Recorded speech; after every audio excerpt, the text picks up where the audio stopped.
अमित शाह की आंखों में आंखें डालकर हमने उस कानून को फाड़ कर बता दिया कि कानून संविधान के खिलाफ है। मेरे अजीज दोस्तों और बुजुर्गों, क्या समाजवादी और बसपा में इतनी हिम्मत थी कि वो पूरी पार्लियामेंट में इस कानून की कॉपी को फाड़ सके?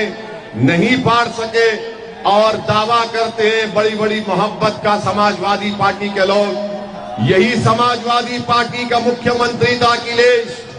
जब मुजफ्फरनगर का कांड हुआ, 50,000 लोग अपने घरों से बेघर हो गए, कैंप में जिंदगी गुजार रहे थे। क्या कोई समाजवादी का या बसपा का नेता गया जो आज आपके दरमियान में आकर कहते हैं कि कौम कौम कौम के नाम पर वोट दो? जब उन कैंपों में गरीब मुसलमान सर्दी में ठिठर ठिठर कर अपनी जिंदगी गुजार रहा था, मैं एक नहीं ऐसे कई कैंपों में गया और लाखों रुपए की इमदाद उन कैंपों में जाकर उन जिम्मेदारों को दिया जिनके पास सर्दी में ओढ़ने के लिए, पहनने के लिए कपड़े नहीं थे। उस वक्त अखिलेश यादव सैफई में मुंबई से फिल्म स्टार को बुलाकर नाच गाना देख रहे थे, जब आपका भाई मुजफ्फरनगर का सर्दियों में कैंप में रह रहा था।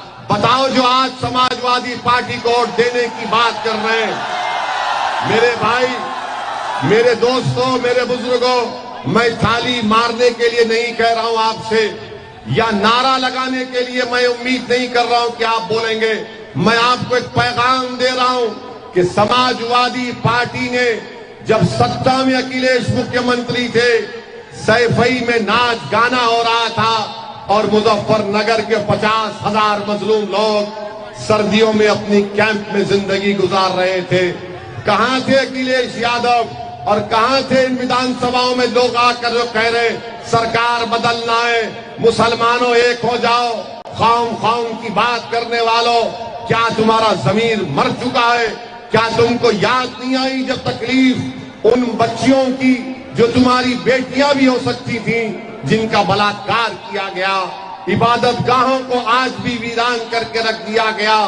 जिन घरों में बच्चों के खेलने कूदने की आवाजें आती थी, आज वो घर आज भी वीरान पड़े हुए।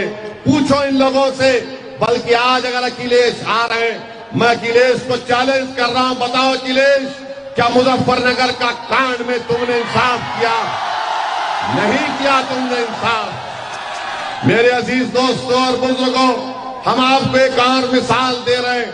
गोरखपुर में गुप्ता साहब, जिसको पुलिस कस्टडी में पुलिस ने मार दिया, हमने भी उसका कंडेम किया। मगर अखिलेश और योगी आदित्यनाथ गुप्ता साहब के परिवार के पास पहुंच जाते हैं।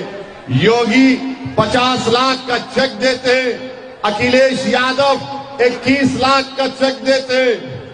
और वही कासगंज की पुलिस स्टेशन में पुलिस की कस्टडी में एक बच्चे को खुदकशी कर लिया, इल्जाम लगाते हैं, फांसी दे दी गई उसको। पुलिस कस्टडी में कासगंज में एक बच्चा मर जाता है जो अल्पसंख्यक समाज का था, उसका नाम गुप्ता नहीं था, मगर कोई नहीं जाता उसके पास मिलने के लिए, कोई पैसे नहीं देता उसको। कहां गई कौम कौम की मोहब्बत? बताओ। तुम्हारे पास मेरे दलाइल का जवाब नहीं है। जब ट्रिपल तलाक का कानून पार्लियामेंट में लाया गया, तीन मर्तबा लाया गया था, अगर उस कानून के खिलाफ किसी ने खुलकर कहा कि संविधान के खिलाफ है, मुस्लिम महिलाओं के लिए बर्बादी का बाइस बनेगा, किसने किया था? क्या समाजवादी पार्टी ने बोला? नहीं, बोलने वाले का नाम असदुद्दीन ओवैसी था। मेरे अजीज दोस्तों और बुजुर्गों, यही समाजवादी पार्टी थी, यही समाजवादी पार्टी है। यूएपीए का कानून 2019 जुलाई में अमित शाह लेकर आए। उस कानून में दिल्ली में एनआईए का इंस्पेक्टर बैठकर किसी भी आपके बलरियागंज के एक नौजवान को आतंकवादी घोषित कर सकता है बगैर कोर्ट के फैसले के। क्या मुलायम सिंह यादव ने उठकर अमित शाह की तारीफ नहीं की, वोट नहीं दिया? किसने उसकी मुखालिफत की? ओवैसी ने और इम्तियाज जलील ने उसकी पार्लियामेंट में मुखालिफत की। आज अखिलेश यादव से पूछा जाता है मीडिया की तरफ से कि बताओ हिजाब और निकाब के मामले में, हिजाब और निकाब के मामले में आपकी राय क्या है? तो अखिलेश यादव का वीडियो जनता ने देखा कि अखिलेश कह रहे हैं कि सुनाई नहीं दे रहा। आपने सुना, देखा उसको? अखिलेश यादव का वीडियो देखा आपने? जिसने नहीं देखा जाकर देखिए यूट्यूब पर। अखिलेश यादव हिजाब और निकाब पर बोलने से कतराते। क्यों कतराते? कि कहीं बीजेपी का वोटर नाराज ना हो जाए। हिजाब और निकाब पर नहीं बोलते कि कहीं मोदी और योगी नाराज ना हो जाए। जब हमसे पूछा गया, हमने कहा हम ना मोदी की परवाह करते ना योगी की परवाह करते, हम भारत के संविधान की परवाह करते हैं। और हमने कहा कि जब तक हम जिंदा रहेंगे, सर पे टोपी भी रहेगी, दाढ़ी भी रहेगी, हिजाब भी हमारी बेटी और मां पहनेगी, निकाब भी पहनेगी। कोई माई का लाल हमको रोक कर दिखाए, हम बताएंगे उसको। मगर अखिलेश को नहीं सुनाई दिया। अखिलेश को किसकी आवाज सुनाई दी गई? उस वाहियात शख्स की आवाज सुनाई दी जिसने योगी आदित्यनाथ की मौजूदगी में, जो हिंदू युवा वाहिनी का मेंबर था, जिसने मन से अपने भाषण में कहा कि मेरा बस चले तो मैं मुसलमान कब्रिस्तान से मुस्लिम महिलाओं की लाशों को निकालकर उनकी अस्मत रेजी करूं, उनका बलात्कार करूं। आज वो शख्स अखिलेश के बाजू में खड़ा हुआ है। बताओ कौम की बात करने वालों, अगर तुम्हारी मां के बारे में कोई कहता जो दुनिया में नहीं है कि तू उसको खबर से निकाल कर ऐसा करूंगा, बताओ तुम्हारे में इंसानियत मर चुकी है। तुम बात करते हो सरकार बदलेंगे, क्या तुम्हारी मरी हुई मां की, तुम्हारी बहन की इज्जत नहीं है? कहां मर गया तुम्हारा जमीन? कहां मर गई तुम्हारी गीरत कि जिसने हमारी मां और बहनों के बारे में नाम सना पका, वो अखिलेश के साथ खड़ा हुआ है। और तुमसे कहा जा रहा है कि सपा को वोट दो। जब तुम 7 तारीख को जाओगे, मेरी इस तकरीर के जुमले को याद रखना मेरे अजीज दोस्तों और बुजुर्गों, याद रखना मेरी इस बात को। और अखिलेश यादव का मामला क्या है कि गांव में कहावत है, अखिलेश यादव पे पूरी उतरती है। वो गांव की कहावत यह है कि बहुत मायानी बिटिया सास, बहुत मायानी बिटिया सास, कांडा लेके पहुंचे आस। ये अखिलेश यादव पे उतरती है। अखिलेश यादव अपने मंच पर देख लो उनके, तुमको कोई मुसलमान नजर आता? देखा तुमने तस्वीर में? अब जो बोलते कौम सरकार बदलो, अरे अभी सत्ता में नहीं है तो तुमको बाजू नहीं खड़ा करना चाहता है। अभी सत्ता में नहीं है तो तुम्हारे वजूद को नहीं मानता। अभी सत्ता में नहीं है तो तुम्हारे हिजाब और निकाब के बारे में बोलने से डरता है। क्या करोगे तुम जब? इसीलिए हम कह रहे हैं सरकार बदलेंगे, मगर याद रखो, जब तुम घर तामीर करते हो ना, घर की तो बुनियाद तुम बनाते हो, बुनियाद के बगैर तो घर नहीं बनता ना। तो नेता भी तुम्हारा बुनियाद है। जब तुम्हारी बुनियाद मजबूत होगी तो तुम्हारा घर भी मजबूत रहेगा। अखिलेश क्या कहते हैं कि मुसलमान दरी बिछाओ, क्या तुम दरी बिछाओगे? अखिलेश कहते हैं कि मुझ पर अपनी जवानी कुर्बान करो, क्या तुम जवानी कुर्बान करोगे? असदुद्दीन ओवैसी आपसे कह रहा है कि आपकी जवानी मुझ पर कुर्बान मत करो। मेरी जिंदगी पर 2 बार हमले हो चुके, मुझ पर हमला क्यों किया जा रहा है? क्योंकि मेरी जिंदगी का मकसद एक ही है कि जब तक अल्लाह मुझे जिंदा रखेगा, मैं गरीब, मजलूम और कमजोरों की लड़ाई लड़ूंगा। और अगर मेरी मौत आएगी तो इंशाअल्लाह इन गरीब मजलूमों को फायदा होगा। ये मेरी जिंदगी का मकसद है। मेरे अजीज दोस्तों और बुजुर्गों, आपसे हम अपील कर रहे हैं कि मुत्तहिदा अपने वोट का इस्तेमाल करिए।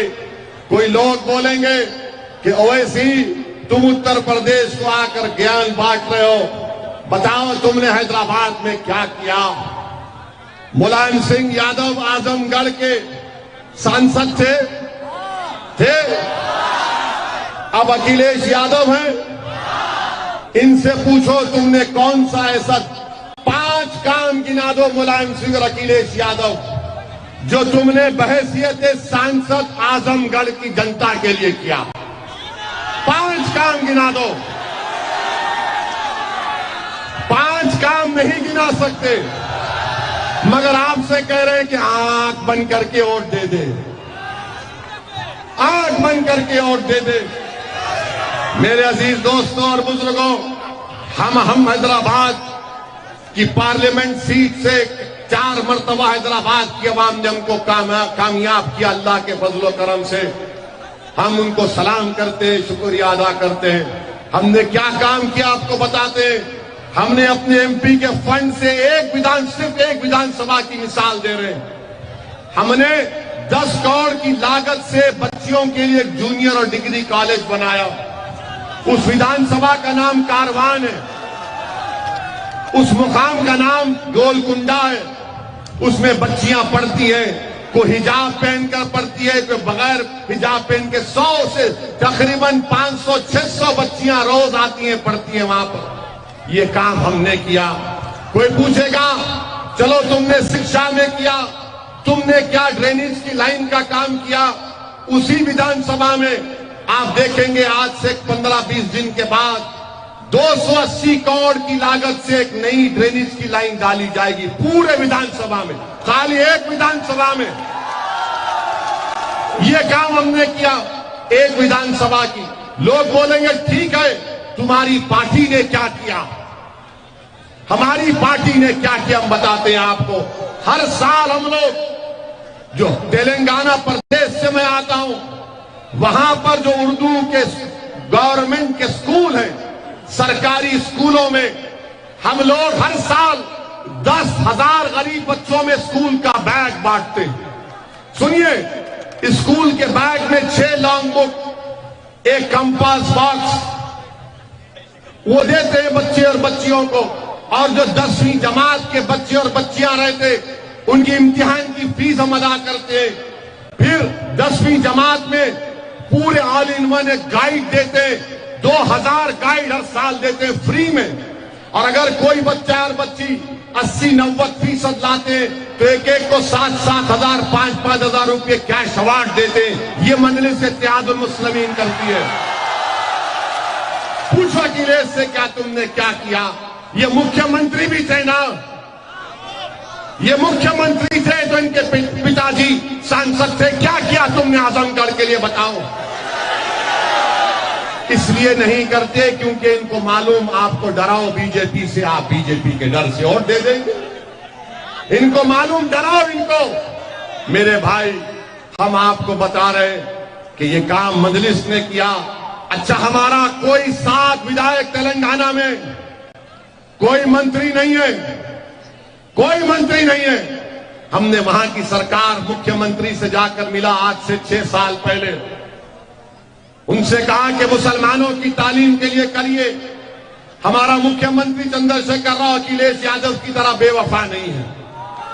चंद्रशेखर राव ने हमारी बात को सुना, केसीआर ने।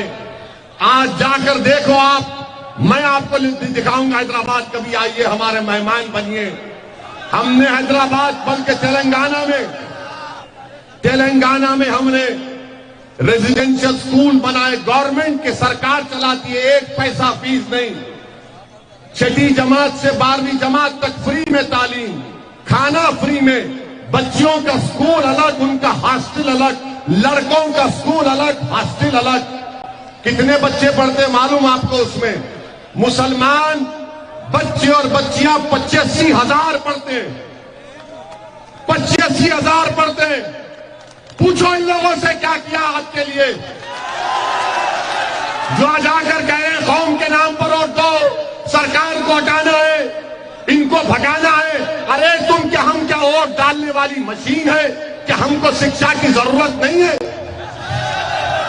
क्या हमको रोड की जरूरत नहीं है, क्या हमको हमारे बेटी और बेटियों को कॉलेज की जरूरत नहीं है, क्या हमको ठेकेदारी में हिस्से की जरूरत नहीं है? तो अखिलेश बोलेंगे बीजेपी को हराना है, वोट डाल। बाबा को जाके बोलेंगे मुख्यमंत्री को, तो बाबा बोलेंगे मुल्ला जी पढ़ेंगे, मैं हवा निकाल दूंगा। और बाबा जी कह रहे हैं कि 10 मार्च के बाद आजमगढ़ की हवा निकालूंगा। बाबा याद रखो, ओवैसी और कुशवाहा ने जो गरीब और मजलूमों में, कुचले और दबाने वालों में, कमजोरों में जो हवा हमने पैदा कर दी है बाबा, वो तुम कभी नहीं निकाल पाओगे, उसमें क़यामत तक हवा रहेगी ना हमारी हवा इंशाअल्लाह, ये रहेगी ना हवा, सुबह क़यामत तक रहेगी ना। 7 तारीख को भी हवा हमारी रहेगी ना। किसकी हवा रहेगी 7 तारीख को बताओ? पतंग की हवा रहेगी ना, गुड्डू जमाली की हवा रहेगी ना, अब्दुल्ला की हवा रहेगी ना। तो इस हवा को बरकरार रखो नौजवानों। अब इस पर भी अखिलेश के लोग बोलेंगे, ये ओवैसी के भाषण को सुनकर नौजवान जज्बाती हो जाता है। मैं इन जज्बाती नौजवानों के माँ बाप को, बुजुर्गों को, उनके सरपरस्तों को सलाम करता हूं और दुआ करता हूं कि अल्लाह लाखों करोड़ की तादाद में ऐसे जज्बाती नौजवानों को पैदा कर दे जो कौम का मुस्तकबिल बदल देगी, मुल्क को मजबूत बनाएगी। आज जज्बात की जरूरत है, आज जज्बात की जरूरत है, डरने की जरूरत नहीं है। हिकमत का तकाजा यह है, हिकमत का तकाजा यह है कि तुम बेबाक और बेखौफ होकर मतदान में अपना वोट डालो। आज बीजेपी हर महाज पर नाकाम साबित हो चुकी है। नौकरी नहीं दी बीजेपी ने। बीजेपी ने नौजवानों को कहा था 70 लाख नौकरी दी जाएगी। कितने नौजवानों को दिया? बीजेपी झूठ कहती है। और फिर मेरे अजीज दोस्तों और बुजुर्गों, देश के प्रधानमंत्री तो अब अहंकार का शिकार हो चुके हैं। नरेंद्र मोदी कह रहे हैं कि उत्तर प्रदेश का गरीब हमको वोट इसलिए देगा क्योंकि वो कह रहा है कि वो मोदी का नमक खाया है। बताओ कि आपने देश का नमक खाया या मोदी का नमक खाया? आपने किसका नमक खाया? आपने? मोदी जी बोलते हैं उनका नमक खाया। मोदी जी हम जहर खाना पसंद करेंगे, आपका नमक नहीं खाएंगे। हम देश का खाते आए और देश का खाते रहेंगे। आप भी तो प्रधानमंत्री देश का नमक खा के बने ना, या अपना नमक खा के बने? बता दीजिए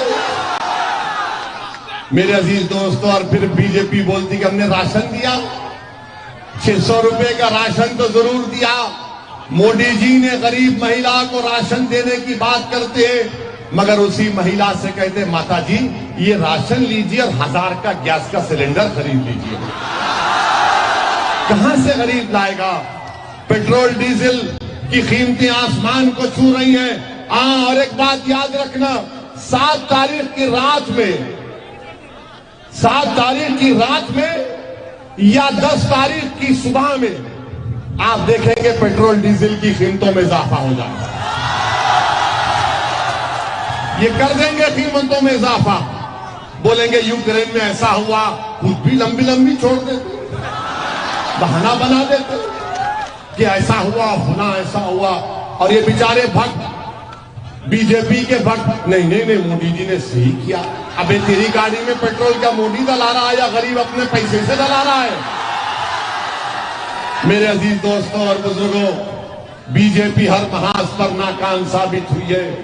और मोदी जी के पास एक दो अनमोल रतन है। एक का नाम योगी है, एक का नाम अमित शाह है। अमित शाह ने क्या कहा? क्या कहा? नहीं सुनाई दिया। अब आप बताइए, अब आप बताइए कैसे अनमोल रतन है? मोदी जी और बीजेपी को मुगलों से बड़ी नफरत, मुगलों से नफरत। मगर अकबर बादशाह के पास दरबार में 40 अनमोल रत्न थे, हमने तारीख में पढ़ा। मोदी जी के पास तो उससे बढ़कर है, एक शाह है, एक योगी है। एक बोलता है हवा निकाल दूंगा, एक कहता है कि मई और जून में बर्फ ला लूंगा। अरे भाई, पानी पीने के पानी का इंतजाम तुमने नहीं किया। बीजेपी ने, खुद मोदी ने दिल्ली से अल्पसंख्यक समाज मुसलमानों के लिए 1000 करोड़ रुपए भिजाए उत्तर प्रदेश में। किस लिए? कि आपके मुस्लिम अकलियती माइनॉरिटी अल्पसंख्यक इलाकों में स्कूल की बिल्डिंग बने, कॉलेज की बिल्डिंग बने, बच्चियों के लिए हॉस्टल बने, पानी पीने के पानी का इंतजाम हो, ट्यूबवेल लगाया जाए। आपको मैं बता रहा हूं कि उस 1000 करोड़ में से योगी आदित्यनाथ और बीजेपी की सरकार ने 60 करोड़ रुपए खर्चा नहीं किए। क्यों नहीं खर्चा किए? ये सबका साथ, सबका विकास, सबका विश्वास की बात करना झूठ है। बीजेपी नफरत करती है और अखिलेश तुमसे नफरत करते, मगर तुम्हारे वोट के लिए मजबूर है। इन दोनों में कोई फर्क नहीं है। एक खुदा आपका दुश्मन है और एक दोस्तनुमा कातिल है। मेरे अजीज दोस्तों और बुजुर्गों, हम आपसे अपील कर रहे हैं कि आप 7 तारीख के दिन आप एक एक वोट का सही इस्तेमाल करिए। आप 7 तारीख के दिन एक एक वोट का सही इस्तेमाल करिए। डरने और घबराने की जरूरत नहीं है। हम पर भी हमला हुआ। जब चुनाव शुरू हुआ 3 फरवरी के दिन, हमारी गाड़ी पर 4 गोलियां चलाई गई। योगी ने कहा कि माफिया खत्म हो गया, मगर मेरे भाई, ये हम पर जो गोली चलाए वो किस बाप की नाजायज औलाद थी? वो